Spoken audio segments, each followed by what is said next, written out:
it.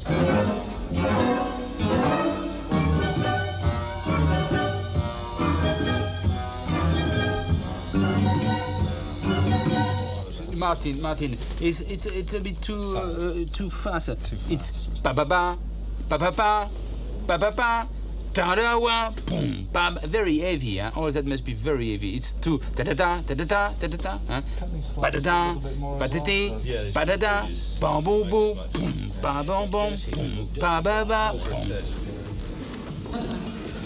Here we go. 1, 2, 3, 4.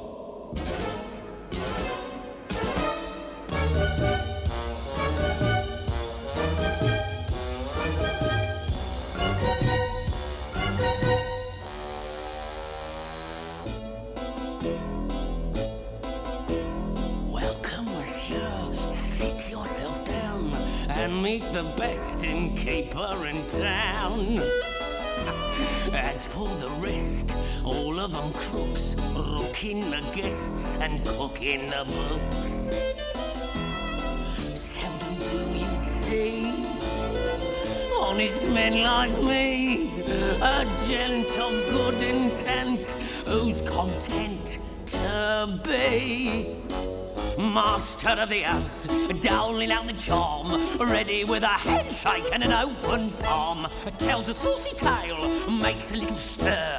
Customers appreciate a bon vivant. Glad to do a friend a favour. It doesn't cost me to be nice, but nothing gets you nothing. Everything has got a little price. Master of the house, keeper of the zoo, ready to relieve them of a sou or two. Water in the wine, making up the weight, picking up their knickknacks when they can't see straight. Everybody loves a landlord, everybody's bosom friend. I do whatever pleases Jesus when I bleed them in the end. Master of the house, quick to catch an eye, never wants a passerby to pass him by.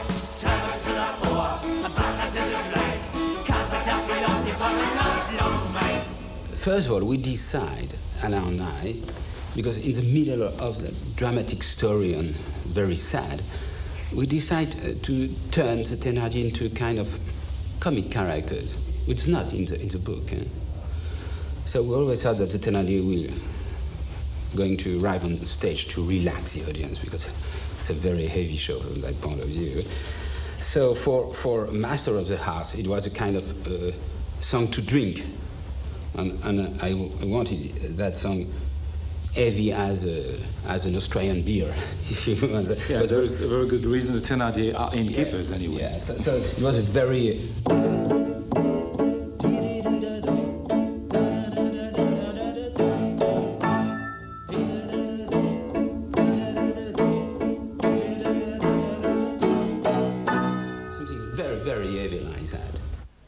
Residents are more than welcome. Bridal suite is occupied. Reasonable charges plus some little extras on the side. Charge them for the lice, extra for the mice, 2% for looking in the mirror twice. Here a little slice, there a little cut, 3% for sleeping with the window shut. When it comes to fixing prices, there are lots of tricks in those. How it all increases, all the bits and pieces. Jesus, it's amazing how it grows. Master of the house, quick to catch your eye, never wants a passerby to pass him by. Servant to the poor, a butler to the great, comforter, philosopher, and lifelong mate. Everybody's boon companion, give them everything I've got. Dirty bunch of geezers, Jesus, what a sorry little lot.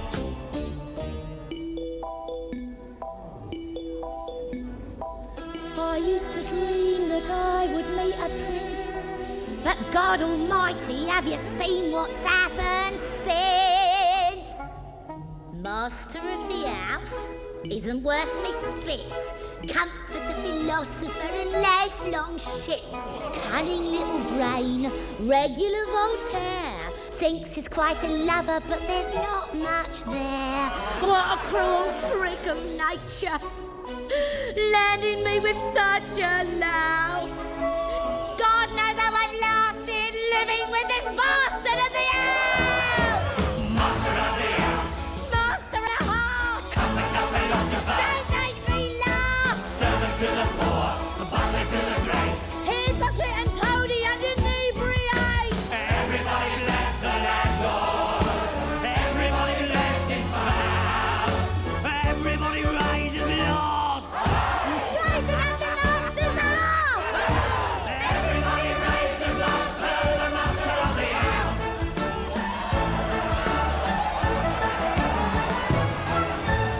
what is on display on all the stages in the world where Les Misérables is on is a company, an ensemble, a group of actors who have been trained to be an ensemble and to think as a group, and to have agreed amongst themselves with the directors that they are to be representing on stage not just the characters they're playing, but what Victor Hugo is all about, what the musical is all about, what the novel is all about.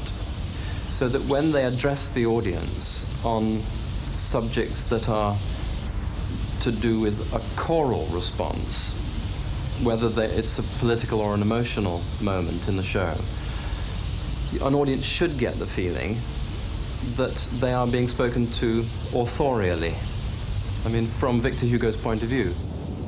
Victor Hugo was the most famous man of his time. Victor Hugo has lived through an event that very few men has been living through their own life.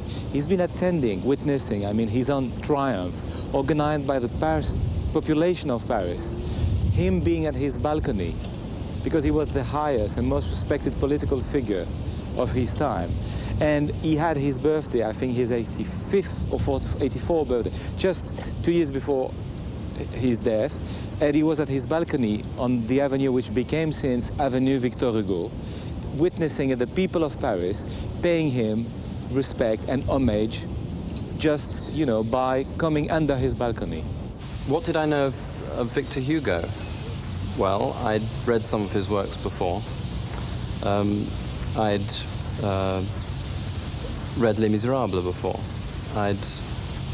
I think I read it when I was about 14 or 15, and it had a great impression on me. Little did I know then that I would be musicalizing it. I probably would have been horrified to hear that I'd been musicalizing it if I'd known then that such a thing was to happen. Well, I was fortunate enough to be chosen to write the English version being the universal version now, because all other productions running around the world are based on the London production. The work that I did for Les Mis can be described by any terms other than direct translation.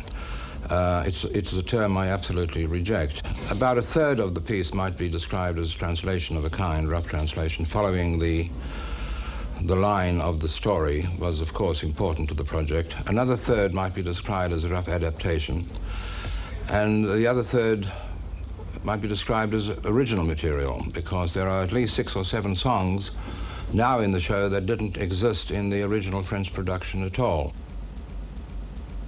Cole Porter once said that the only motivation he needed to write a musical was a phone call from the producer, and I agree with that practical approach.